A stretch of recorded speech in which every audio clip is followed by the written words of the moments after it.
it is not a coastal issue. It is a national issue. We're the National Congress. These rates are going up now. It needs to be fixed now. So I hope the Republican opposition will think clearly about their objection and the ramifications that it's going to have, and find a way to say yes.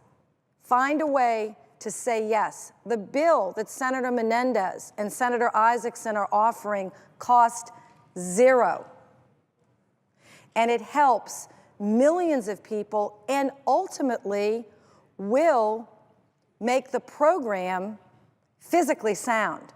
Because as a senator from New York said so eloquently and so accurately, if you price people out of the program, there will be no one to support the program will default, taxpayers will still have to pick up the debt associated with that program, and then you will also have millions of people losing their homes and their businesses. It makes no sense. It makes no financial sense. The Washington Post said last week, quote, "Federal flood insurance is a classic example of powerful government aiding the powerful, encouraging the affluent to build mansions near the shore." I mean, that statement is so inaccurate, it's laughable. Laughable. The people that I represent in Louisiana, we hardly have a beach. I don't know if anyone has visited Louisiana. We don't have beaches, we have marshes, and no one that I know that lives in New Orleans or Baton Rouge is anywhere near a beach. I want to read a letter from a very affluent and powerful person. "I am a 66-year-old woman.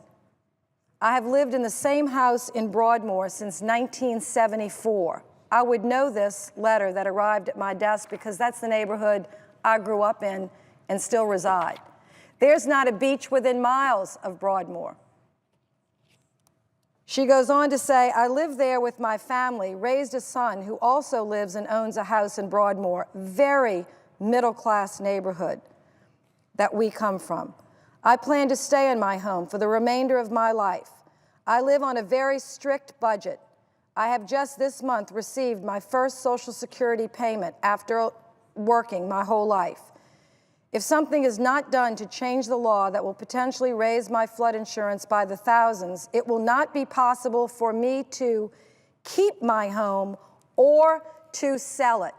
I want the Wall Street Journal editorial board to hear this. This is not a millionaire in a mansion on a beach. This is a 66-year-old woman who just got her Social Security check, who, if this law is not changed by the 100 members of this body in the next few days, she can either stay in her house or sell her house. Now, please do not lecture to us from some high place up in some big corporate office about us on the floor of the United States Senate trying to fight for powerful interests for people in mansions that live on fancy beaches. That is not what this bill is about. And I have hundreds of pictures. If the Wall Street Journal or any newspaper wants to editorialize about this, just go check my website, My Story, My Home. I have hundreds, and other senators have hundreds of pictures. I don't see a mansion on here. All I see are cries of people that say, wait a minute, my house has never flooded. I live in a simple neighborhood. I'm a simple person. I just am an American that works hard, and you're running me out of my home? Now, the bill that passed Biggert-Waters was well-intentioned, but it was drafted inappropriately, and it has some very pernicious guidelines or rules in it that can only be changed by Congress. Some people want to think that FEMA can just wave a magic wand and make it work.